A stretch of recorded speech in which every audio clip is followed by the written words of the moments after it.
بسم اللہ الرحمن الرحیم۔ السلام علیکم ناظرین، امید ہے آپ سب لوگ خیر خیریت سے ہوں گے۔ بہار الیکشن کے رزلٹ آ چکے ہیں اور کہا یہ جا رہا ہے کہ بی جے پی وہاں پر جیت گئی ہے اور مودی اس وقت بھارت کا سب سے طاقتور اور با اثر حکمران بن چکا ہے۔ کیا اس کے بعد پاکستان اور خطے کے اندر امن آ جائے گا یا کوئی ایک اور الیکشن آنے والا ہے اور بھارت پاکستان کے اندر مسلسل انفلٹریشن اور گھسنے کی کوشش کرے گا؟ اس حوالے سے بڑی ہی اہم انفارمیشن ہے اور اس کے ساتھ ہی پاکستان نے بنگال کے اندر جہاں پہ ایسٹرن کمانڈ ہے نیوی کی بھارت کی، وہاں پہ ان کو سیف زون ختم کر دیا ہے اور پاکستان بنگلہ دیش کی طرف سے بھارت کو ایک بڑی مشکل میں ڈالنے جا رہا ہے۔ اس کے ساتھ ہی ہم یہ دیکھ رہے ہیں کہ سعودی عرب اور اردن کے جو حکمران ہیں وہ یہاں آئے ہوئے ہیں اور سعودی عرب کے جو حکمران یعنی کہ MBS وہ امریکہ جا رہے ہیں اور ٹرمپ نے اس کی تصدیق کر دی ہے۔ کیا بڑا اس حوالے سے ہونے جا رہا ہے اور اس کے ساتھ ہی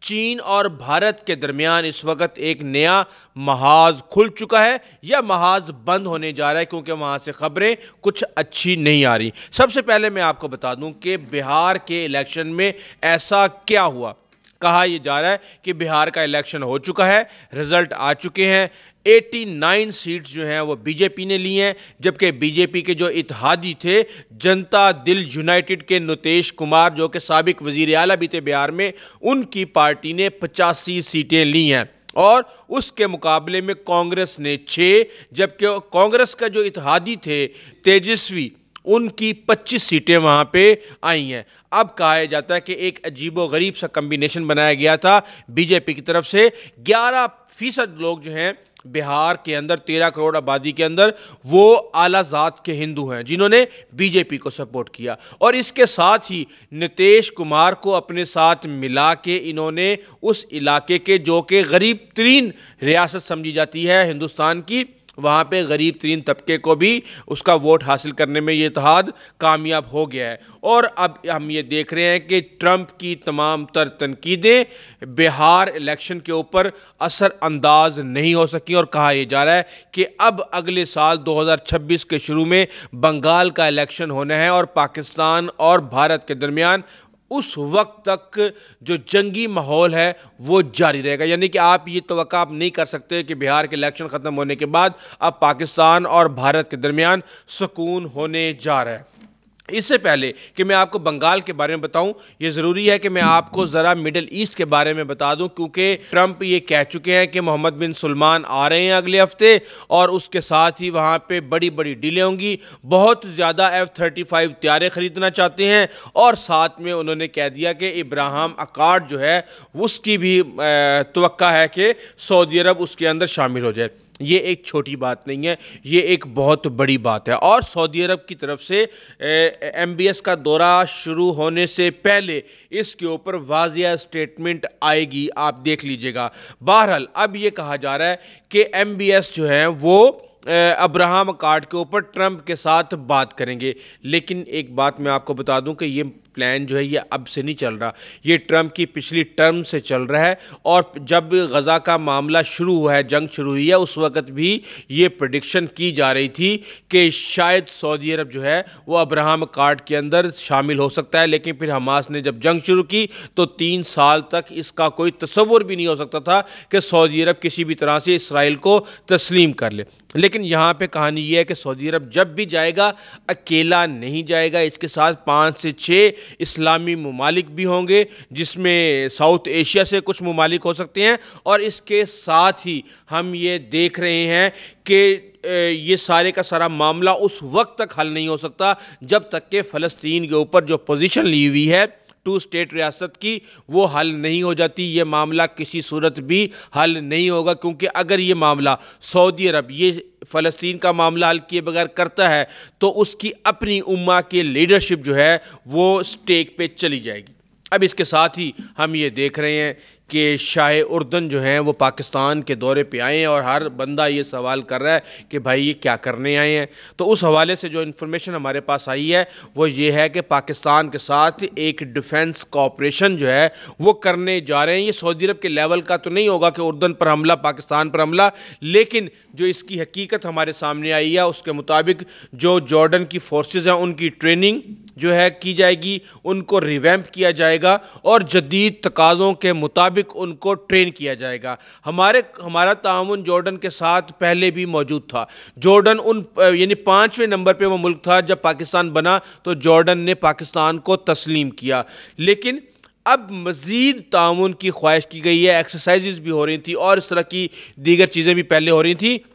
تو کہا یہ جا رہا ہے کہ اب جو جارڈن کے کنگ ہیں عبداللہ، وہ انڈونیشیا گئے، اس کے ساتھ وہ سنگاپور گئے، اب وہ پاکستان آ رہے ہیں۔ اس سے پہلے فیلڈ مارشل نے دورہ کیا اور وہاں پہ کنگ عبداللہ کے ساتھ ملاقات کی۔ تو اس حوالے سے تجارت سمیت ہر چیز جو ہے وہ اب ایک نئی سطح پہ جارڈن کے ساتھ لے جانے کے لیے بڑی تیزی کے ساتھ کام ہو رہا ہے۔ اب دوسری طرف ہم یہ دیکھ رہے ہیں کہ جو سعودی عرب کو F-35 ملنے تھے، اس پر اسرائیل کی طرف سے بہت زیادہ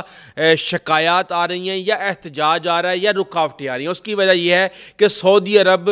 کو F-35 دینے سے پہلے اسرائیل یہ چاہتا ہے کہ امریکہ یہ شرط لگائے کہ یہ طیارے اسرائیل کے خلاف کبھی بھی استعمال نہیں ہوں گے۔ اگر یہ اسرائیل کے خلاف استعمال نہیں ہوں گے تو پھر یہ کس کے خلاف استعمال ہوں گے، یہ ایک بڑا سوال ہے۔ اور اگر ان وجوہات کو بنا کے اس کی بنیاد کے اوپر اگر F-35 سعودی عرب کو نہیں دیے جاتے تو پھر آپ یہ سمجھ لیں کہ پھر سعودی عرب پاکستان کی مدد سے یا ڈائریکٹلی J-35 یا کوئی اور اس طرح کا 5th جنریشن فائٹر جیٹ لے گا۔ اب کیا سرائیاں یہ بھی کی جا رہی تھیں کہ اگر سعودی عرب کے پاس F-35 طیارہ آتا ہے تو یقینی طور پہ پاکستان کے پائلٹس بھی اس سے مستفید ہوں گے اور پاکستان کو اس حوالے سے بہت زیادہ انفارمیشن ملنے کے امکانات ہیں تاکہ جنگ کے میدان میں پاکستان بہتر طریقے سے پرفارم کر سکے۔ اب اس کے ساتھ ہی ہمارے پاس پھر خبر آتی ہے کہ بھائی وہ جو سارے کا سارا مواد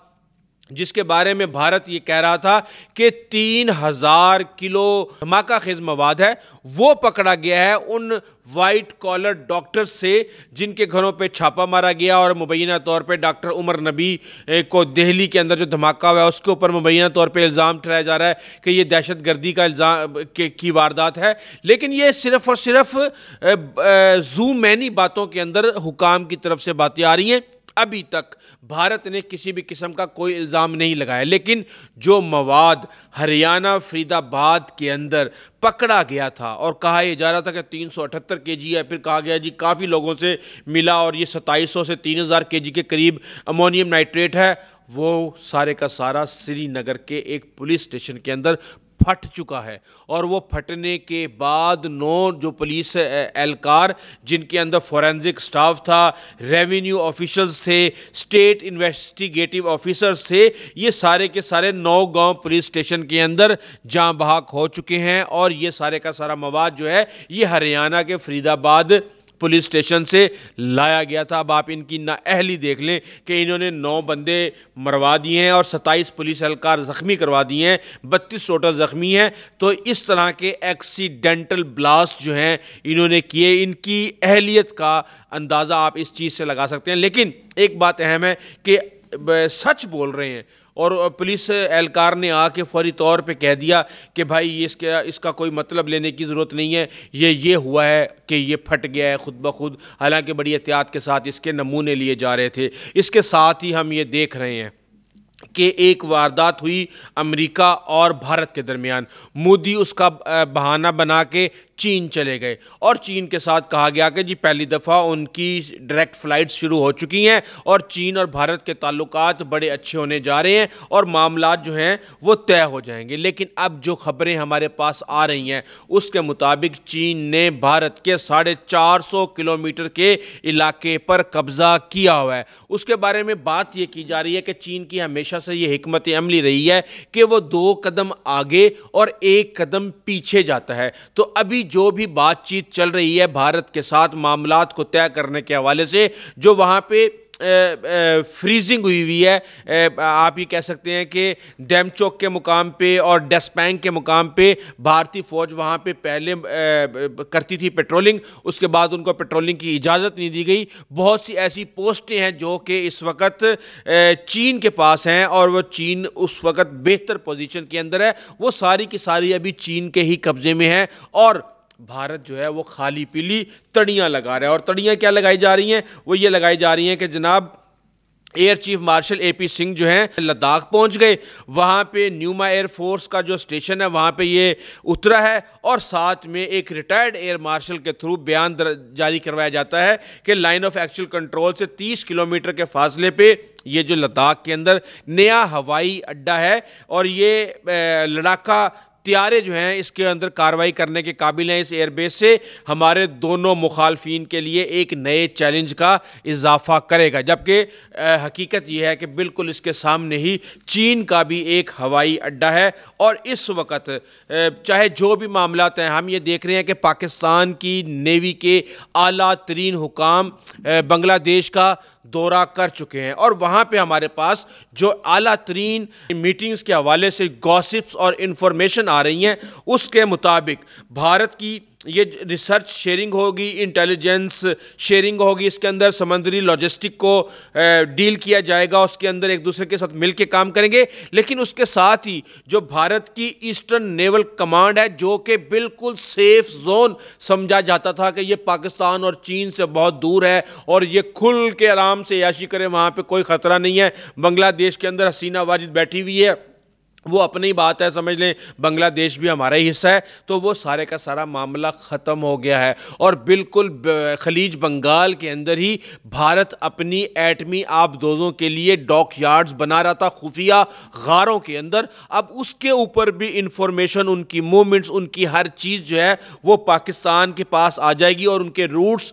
جو ہیں وہ منظر عام پہ پاکستان کے سامنے آ جائیں گے. اور بھارت کو اپنے پورے مشرقی ساحل کی فوجی ترتیب کو اب دوبارہ سے الٹا پلٹا کرنے کی ضرورت پڑے گی, اور پاکستان ایک طرح سے فارورڈ آپریٹنگ پوزیشن کے اندر وہاں پہ چلا جائے گا. بھارت وہاں پہ بہت زیادہ چیزوں کو ایزی لے رہا تھا, اور اب پاکستان اور بنگلہ دیش کی نیوی مل کے بھارت کے لیے وہاں پہ ایک بہت بڑا چیلنج بن چکی ہیں. ایک طرف ہم یہ دیکھ رہے ہیں کہ چین کے بارڈر کے اوپر معاملات اور جنگی تیاریاں اپنے عروج پہ ہیں. سمندر پہ ہم یہ دیکھ رہے ہیں کہ بنگلہ دیش اور پاکستان مل کے چائنا کے ساتھ گھیرا تنگ کر رہے ہیں بھارت کے خلاف, اور ادھر سے تو پاکستان الحمدللہ ہے ہی ہے, جو بھی ہے وہ کر رہا ہے اپنی کیپیسٹی کے اندر, وہ مصیبت میں اس نے ڈالا ہوا ہے بھارت کو آج سے نہیں 80 سالوں سے. تو یہ چیزیں اس طرح سے ایک ڈائریکشن کے اندر چل رہی ہیں, اور دونوں ممالک ایک دوسرے کو نیچا دکھانے کے لیے اپنی جنگی چالیں چل رہے ہیں, اور ایک طرح سے ایک سرد جنگ جو ہے وہ جاری ہے. اس حوالے سے آپ کو اپڈیٹ کرتے رہیں گے. ابھی تک کے لیے اتنا ہی, آئندہ تک کے لیے اجازت دیجیے. اللہ حافظ.